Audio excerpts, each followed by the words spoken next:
Assalamualaikum warahmatullahi wabarakatuh. Sahabat TV Al-Wahad dimanapun Anda berada, dari kawasan Sejuk Buniwah Kerajaan Kecamatan Bojong Kabupaten Tegal Jawa Tengah, inilah channel TV Al-Wahad Inspiration. Kembali bersama saya Bahril Ulum dalam segmen acara Sorotan Bahril.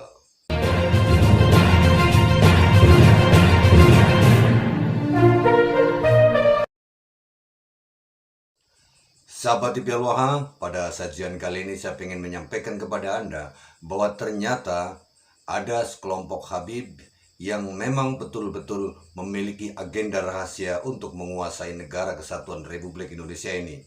Nah, video kali ini saya ingin menyampaikan kepada Anda video tentang pengaturan strategi yang dilakukan oleh seorang Habib, dan suaranya pasti Anda sudah mengetahuinya siapa pemilik dari suara ini. Mari kita dengarkan bersama-sama apa saja yang mereka rencanakan, dan ini sudah betul-betul sangat berbahaya. Maka dari itu saya harap Anda semuanya bisa menyimpan video ini apabila sewaktu-waktu video ini bisa dihapus oleh mereka, dan tujuan mereka adalah untuk menghancurkan negara kesatuan Republik Indonesia. Jangan sampai negara kesatuan Republik Indonesia itu dikuasai oleh orang-orang di luar. Jangan sampai negara ini jatuh ke tangan mereka semuanya. Nah, sahabat TV Al-Wahad, mari kita dengarkan bersama-sama apa yang mereka rencanakan dan pahami suara ini adalah suara Rizik Syihab. Dan ini dia adalah, maka itu fundamentalis dan tradisionalis tidak boleh bersentuhan, harus dijauhkan, bahkan harus diadu domba. Nah, ini yang terjadi di Indonesia saat ini. Bagaimana supaya dua kelompok ini diadu domba? Nah, kenapa ini yang harus diadu domba? Karena kelompok fundamentalis dan tradisionalis ini yang pengikutnya paling banyak. Kalau yang namanya modernis, kelompoknya tidak seberapa. Modernis dalam pengertian rent corporation, apalagi liberalis, mereka nggak seberapa. Mereka punya basis massa. Kita bicara basis massa akar rumput. Nah, yang memiliki basis massa akar rumput yang sangat kuat hanya kelompok fundamentalis dan kelompok tradisionalis. Maka itu kalau ini bersatu, ini akan menjadi satu kekuatan umat Islam yang maha dahsyat, yang bisa merontokkan kekuatan mereka, sehingga mereka akan melakukan berbagai macam upaya bagaimana dua kekuatan ini untuk tidak bersatu. Nah, itulah sebabnya aksi 212 di mata mereka ini merupakan persatuan antara fundamentalis dan tradisionalis dalam negara. Yang kedua, jangan pernah berikan ruang kepada kelompok fundamentalis di media-media resmi mainstream tingkat nasional.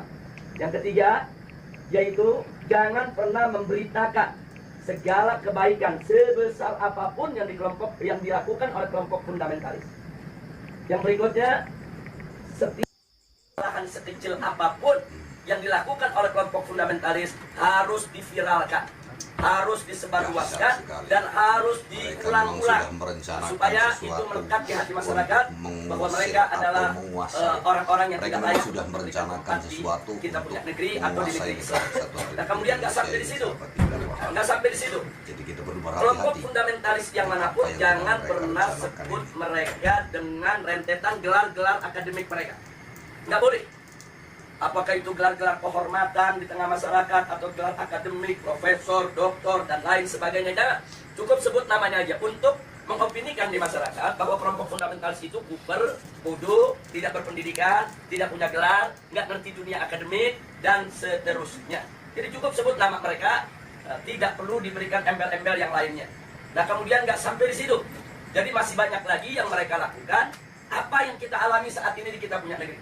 Nah, bagaimana para habaib, para ulama kita, bagaimana tokoh-tokoh kita di Majelis Ulama Indonesia, yaitu mereka kecilkan, mereka lecehkan, mereka hina-hina, bahkan mereka mencoba mencari kesalahan-kesalahan, bahkan kalau nggak ada kesalahan, ya buatlah fitnah-fitnah yang bisa diterima oleh masyarakat tentang mereka. Dan ini akan mereka lakukan terus. Jadi artinya bagaimana cara menghabisi kelompok fundamentalis? Satu, kecilkan mereka. Dua, jauhkan mereka dari masyarakat. Kemudian ketiga, yaitu bidik daripada para tokohnya. Kalau bisa dirangkul, kalau nggak bisa dirangkul, dipukul. Bisa dipeluk, nggak bisa dipeluk, digebuk. Nah, jadi ini yang mereka lakukan. Nah, baik, sekarang yang kedua. Lalu bagaimana dengan kelompok modernis? Kelompok modernis bagi mereka yaitu statusnya aman. Bagi mereka statusnya aman. Nah, statusnya aman, sehingga perlu diberikan ruang publik, diberikan ruang media, diberikan ruang dalam sistem pemerintahan, perlu didengar suaranya. Dan kalau ada dari mereka yaitu punya kesalahan, tutup itu kesalahan, jangan diviralkan. Kalau mereka melakukan kebaikan, sekecil apapun kebaikan, maka itu harus diviralkan dan harus disebarluaskan. Dan penyebutan nama mereka harus lengkap dengan segala macam rentetan gelarnya, gelar kehormatannya, dan seterusnya, dan seterusnya. Jadi posisi mereka dianggap aman. Nah, kemudian yang ketiga, kelompok liberalis. Kelompok ini mereka berikan status sangat aman. Nah, kenapa diberikan status sangat aman? Karena kelompok ini bukan hanya sekedar dianggap kawan, tapi sudah dianggap sebagai antek. Beda kawan dengan antek. Kalau modernis itu masih kawan barat, tapi kalau sudah liberalis itu antek barat. Nah, jadi mereka sudah tidak ada nilai kritis sama sekali. Nah, tapi justru kelompok ini yang mereka besarkan. Kelompok ini harus dibesarkan di seluruh negeri-negeri Islam. Jadi bagaimana caranya kelompok ini bisa berkembang? Berikan ruang, berikan finansial, berikan tempat, berikan kesempatan di media, di TV, di radio, di surat kabar, dan lain sebagainya. Kemudian pendapat-pendapat mereka viralkan, seolah-olah itu merupakan pendapat daripada masyarakat Islam internasional, dan seterusnya. Dan libatkan mereka, undang mereka, kalau ada konferensi-konferensi internasional di mana saja, untuk lebih memantapkan posisi mereka di tengah masyarakat. Dan kalau mereka punya kejelekan, sejelek apapun, sebesar apapun, yaitu supaya disembunyikan. Jadi jangan kaget kalau tokoh-tokoh liberal di Indonesia ada di antara mereka yang menghamili sekretarisnya, yang memperkosa pegawainya, tidak pernah muncul di media. Jadi semua harus ditutup, tidak boleh. Tapi kalau mereka melakukan kebaikan sekecil apapun, maka kebaikan itu harus terus, yaitu dieksplorasi untuk kemudian diviralkan, disebarluaskan ke mana-mana. Nah, ini maka itu disebut ini kelompok status sangat aman. Yang terakhir, yang tradisionalis, kelompok ini masih diberikan status waspada. Loh, kenapa dikatakan waspada? Sebab kelompok ini, walaupun mereka bukan fundamentalis, tapi memiliki 3 ciri yang sama dengan fundamentalis. Sehingga kelompok ini harus diwaspadai. Kalau kelompok ini tidak dijaga, maka nanti kelompok ini setiap saat bisa berubah menjadi fundamentalis. Nah, maka itu usul mereka, kelompok yang keempat ini dijaga. Nah, maksudnya dijaga bagaimana? Satu, jangan kasih mereka berdekatan dengan kelompok fundamentalis. Sebab kalau kelompok tradisionalis dengan kelompok fundamentalis duduk bareng satu meja, satu kursi, mereka diskusi, maka kelompok tradisionalis berpotensi besar untuk berubah menjadi fundamentalis. Karena perbedaan mereka cuma sedikit, perbedaan definisi ta'rif ad-demokratiyah. Itu aja yang mereka berbeda. Tapi dalam soal dukungan terhadap tatbikus syariah, dukungan terhadap igamatul khilafah, dukungan terhadap sikap kritis terhadap barat, sama. Nggak ada beda antara fundamentalis dengan tradisionalis. Mereka hanya berbeda di dalam mendefinisikan demokrasi. Yang satu mendefinisikan ya demokrasi bertentangan dengan hukum Allah sehingga harus ditangkal sama sekali. Yang satu lagi melihat bahwa demokrasi itu hanya satu cara yang kalau dibawa ke dalam ajaran Islam dia bisa Islami, kalau dikeluarkan dari ajaran Islam dia bisa bertentangan dengan ajaran Islam. Hanya ini saja berbeda. Nah, kalau mereka duduk bareng diskusi, maka kelompok tradisionalis berpotensi besar berubah menjadi fundamentalis menurut mereka, menurut Rand Corporation. Maka itu fundamentalis dan tradisionalis tidak boleh bersentuhan, harus dijauhkan, bahkan harus diadu domba. Nah, ini yang terjadi di Indonesia saat ini. Bagaimana supaya dua kelompok ini diadu domba? Nah, kenapa ini yang harus diadu domba? Karena kelompok fundamentalis dan tradisionalis ini yang pengikutnya paling banyak. Kalau yang namanya modernis, kelompoknya tidak seberapa. Modernis dalam pengertian Rand Corporation. Apalagi liberalis. Mereka nggak seberapa. Mereka punya basis massa. Kita bicara basis massa akar rumput. Nah, yang memiliki basis massa akar rumput yang sangat kuat hanya kelompok fundamentalis dan kelompok tradisionalis. Maka itu kalau ini bersatu, ini akan menjadi satu kekuatan umat Islam yang maha dahsyat, yang bisa merontokkan kekuatan mereka, sehingga mereka akan melakukan berbagai macam upaya bagaimana dua kekuatan ini untuk tidak bersatu. Nah, itulah sebabnya aksi 212 di mata mereka ini merupakan persatuan antara fundamentalis dan tradisionalis. Dan mereka sangat panik, mereka sangat kalap, karena yang masuk dalam aksi 212 itu dari semua elemen umat Islam. Apapun organisasinya, apapun partai politiknya, apapun mazhab pemikirannya, mereka datang, mereka tidak tanya Anda NU, Anda Muhammadiyah, Anda FPI, enggak. Mereka nggak nanya Anda P3, Anda PKS, Anda PKB, enggak. Mereka nggak nanya, mazhab Anda Syafi'i, Anda Hambali, Anda enggak. Mereka nggak nanya Anda ini termasuk yang Aswaja, yang Wahabi, atau yang Salafi dan lain sebagainya. Enggak ada. Mereka hanya tahu Anda Muslim, saya Muslim, kita datang untuk bela Islam. Justru ini yang menakutkan musuh. Nah, karena ini membuat mereka panik dan mereka kalah. Akhirnya semua tokoh-tokoh yang terlibat dalam aksi 212 mereka kriminalisasi. Sebagian ada yang dimakarisasi, sebagian ada yang diterorisasi, sebagian ada yang dikriminalisasi, yang diterorisasi. Umpamanya Ustadz Bakhtiar Nasir, dikait-kaitkan gerakannya dengan ISIS, dengan sumbangan untuk teroris dan lain sebagainya. Ini namanya terorisasi. Nah, sedangkan makarisasi seperti Kiai Khattab, Muhammad Al-Khattab yang saat ini ditahan dan dipenjara. Nah, ini dikait-kaitkan dengan inilah gembong yang membuat makar, inilah yang ingin menggulingkan pemerintah dan lain sebagainya. Ini namanya makarisasi. Nah, sedangkan kriminalisasi, aneka ragam tindak yang dianggap pidana itu dinisbahkan kepada para aktivis kita. Nah, jadi sekali lagi bahwa langkah-langkah kriminalisasi, kemudian makarisasi, terorisasi, ini merupakan jalan yang mereka ambil saat ini untuk membuyarkan kesatuan daripada umat Islam. Nah, itu saya minta kepada segala umat Islam, khususnya kepada thalabah yang ada di Madinah ini, khususnya secara istimewa adalah antum semua, baik mukimin maupun pekerja dan lain sebagainya. Yuk kita rapatkan barisan dan yuk mari sama-sama kita aktif di dalam perang opini. Nah, jadi jangan pernah kita lalai. Jadi jangan lupa, ini handphone yang Anda pegang ini di zaman sekarang bisa menjadi senjata yang luar biasa. 3-4 tahun yang lalu itu manakala gerakan kita digembosi oleh televisi mainstream yang ada di Indonesia, kita nggak berkutik. Digembosi koran, digembosi majalah, digembosi televisi, kita tidak berkutik. Kenapa? Karena saat itu media televisi adalah media yang paling kuat, adidaya, paling berkuasa untuk membentuk opini. Nah, sementara yang memiliki televisi itu hanya konglomerat. Nah, mereka yang punya uang banyak, karena operasional untuk sebuah televisi itu bisa ratusan miliar. Nah, jadi kita nggak berkutik. Jadi semua opini di kita punya negeri itu dibentuk oleh para konglomerat yang pemilik daripada televisi tersebut. Tapi alhamdulillah 3 tahun terakhir ini ada perubahan terobosan teknologi yang luar biasa. Munculnya WA, Instagram, kemudian medsos yang lainnya. Ini membuat bahwa penguasaan opini tidak lagi didominasi oleh konglomerat. Bahkan masyarakat biasa, cuman modal handphone, beli pulsa di Indonesia 5.000 perak, dia bisa bikin opini. Modal 5.000 perak, foto sana, foto sini, rekam sana, rekam sini. Mereka viralkan dari grup ke grup.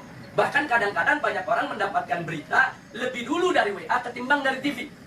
Lebih dulu dari WA ketimbang dari radio. Lebih dulu dari WA ketimbang dari majalah dan koran. Nah, ini luar biasa. Artinya apa? Dalam kondisi yang seperti ini, alhamdulillah umat Islam ini pandai menggunakan kesempatan.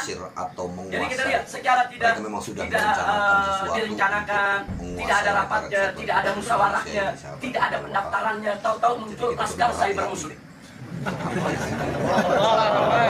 Netizennya nggak main-main itu, yang mendukung itu. Itu kalau ada satu akun menyerang Islam, itu bisa ada jutaan akun nyerang balik kepada persatuan. Jadi artinya ini kan nggak ada kan kantor Laskar Cyber Muslim, nggak ada. Siapa pemimpinannya, ketua umum Laskar Cyber Muslim, nggak ada. Ini muncul begitu aja di dunia media. Tapi jangan lupa, justru Laskar inilah yang berjasa besar dalam setiap aksi bela Islam yang ada di Indonesia. Jadi mereka yang memviralkan berita, mereka yang buat pertahanan opini, mereka yang bentuk opini.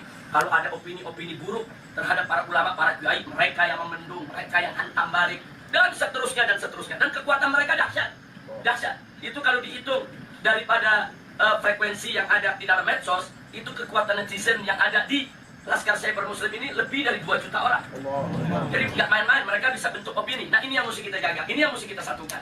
Nah, makanya di negeri kita, Indonesia, sekarang begitu mereka kalang kabut melihat serangan medsos, mulailah ada undang-undang untuk membatasi medsos, bikin aturan-aturan supaya medsos nggak sembarangan. Iya, karena mereka kalah. Kalau mereka menang, mereka nggak bikin aturan.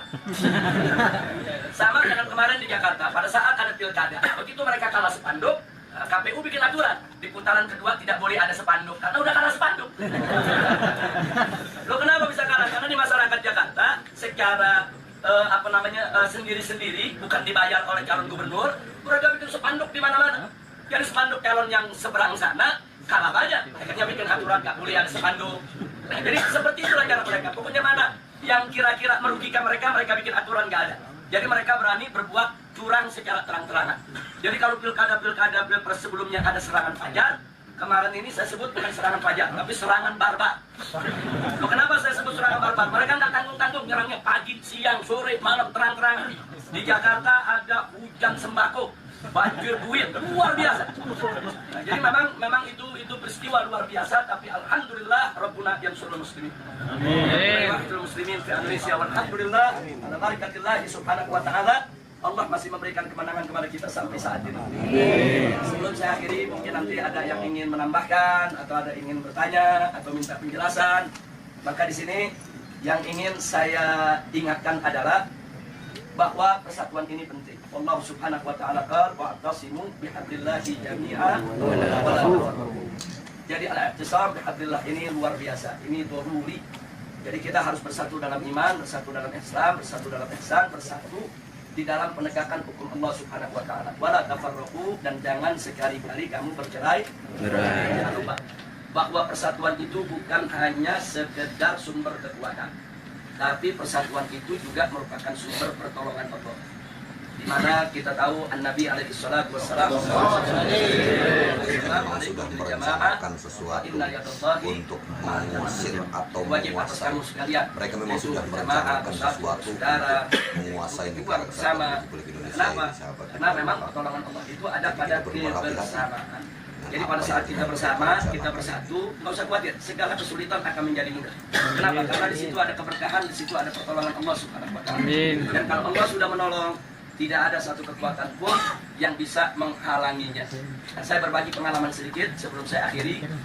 Pada aksi bela Islam yang pertama, kita tidak ada gangguan. Tidak ada gangguan dari aparat, tidak ada gangguan dari pemerintah. Karena itu merupakan aksi bela Islam pertama yang mereka nggak sangka jumlah yang akan datang. Jadi begitu itu digelar dengan mudah, tanpa halangan, tanpa gangguan. Yang hadir antara 300 sampai 400-an ribu, mendatangi Reskrim Mabes Polri. Tapi justru setelah itu pemerintah jadi waspada. Begitu kita umumkan aksi bela Islam 2, mulailah gangguan-gangguan datang. Jadi mereka hadang, mereka halangi, mereka gembosi, menjelang daripada aksi 4/11. Tapi ternyata penggembosan itu gagal. Jadi walaupun mereka gembosi, tapi pada akhirnya aksi 4/11 itu dihadiri tidak kurang hampir 4 juta orang, 3,5 juta ya. Nah, jadi perhitungan itu dihitung dengan per meter daripada lokasi, 1 meter itu berapa orang, bisa ditempati oleh manusia, kemudian panjang itu berapa, lebar berapa, tempat-tempat lokasi yang diisi berapa. Jadi perhitungannya sangat matematis. Matematis. Nah kemudian setelah 4/11 digelar, ternyata memang umat yang datang begitu banyak, pemerintah lebih berhati-hati. Begitu diumumkan 212, mereka mulai secara terang-terangan melarang. Waktu 4/11 masih nggak terang-terangan, masih himbauan-himbauan. Tapi begitu 212, jelas-jelas mereka melakukan larangan, bahkan teror dan intimidasi. Jadi pesantren-pesantren didatangi, kiai-kiai didatangi, dibujuk, dirayu supaya tidak turun dengan berbagai macam iming-iming. Dan kalau yang nggak mau, tetap mau turun juga, mereka teror, mereka intimidasi, mereka takut-takuti dan lain sebagainya. Bahkan perusahaan bis di mana-mana, khususnya Jakarta, Sumatera, itu diteror, diancam akan dicabut. Mereka punya lisensi, mereka punya izin trayek, lalu mereka berani mengangkut umat Islam ke Jakarta. Jadi sudah digembosi habis-habisan. Secara logika 212 gagal. Jadi besok aksi 212 malam ini saya dan kawan-kawan masih berkumpul dengan Ustaz Bakhtiar Nasir, Ustaz Zaitun Rasmin, kemudian juga dengan kawan-kawan dari MUI, kawan-kawan dari FUI, dan seterusnya. Kita saat itu melihat tekanan-tekanan yang begitu hebat. Secara logika besok ini separuh dari 4/11 saja udah hebat. Separuh dari 4/11 saja udah hebat. Jangankan separuh, bisa 1 Monas saja udah cukup. Jadi memang betul-betul kondisinya tekanannya luar biasa. Nah, pertanyaannya kenapa pemerintah melakukan tekanan yang lebih luar biasa pada saat itu? Karena mereka gagal di 4/11. Jadi mereka nggak mau gagal lagi di 212. Tapi subhanallah, makin ditekan, makin dihadang, makin dilarang, semangat umat Islam dari mana-mana semakin menggebu-gebu. Dan akhirnya yang paling fenomenal adalah bagaimana 10 ibu santri dari Ciamis berjalan kaki ke Jakarta. Allahu Akbar. Atau Dan menguasai. itu bukan tidak punya Mereka pengaruh, memang sudah merencanakan sesuatu takdir untuk pengaruh menguasai negara yang ada di tengah masyarakat besar. Gara-gara Ciamis jalan dengan jarak 300 km lebih, itu mendorong tempat-tempat lain nggak peduli. Oh, nggak ada bis, nggak ada kendaraan, ya kita jalan kaki rame-rame. Nah, ini di luar dugaan. Dan besoknya sahabat TV Al-Wahhab, Bila kita mencermati apa yang telah direncanakan oleh Rizik Syihab dan kawan-kawannya ini, tampaknya pertemuan ini tidak dilaksanakan di Indonesia, sahabat TV Al-Wahab. Maka kita sebagai warga negara Indonesia harus berhati-hati dan jangan sampai kita terprovokasi oleh apa yang mereka sedang rencanakan dan sedang mereka perbuat untuk merebut negara kesatuan Republik Indonesia ini. Mereka betul-betul telah melakukan penjajahan. Mereka telah berusaha untuk memperbudak kita semuanya. Mereka berusaha untuk merebut kekuasaan dari negara kesatuan Republik Indonesia ini. Ini tidak boleh dibiarkan, sahabat TV Al-Wahab. Nah, sekali lagi, simpan video ini sebagai bukti bahwa mereka memang sedang berusaha untuk melakukan penjajahan sekaligus merebut negara kesatuan Republik Indonesia ini. Ini bukan main-main lagi, sahabat TV Al-Wahab.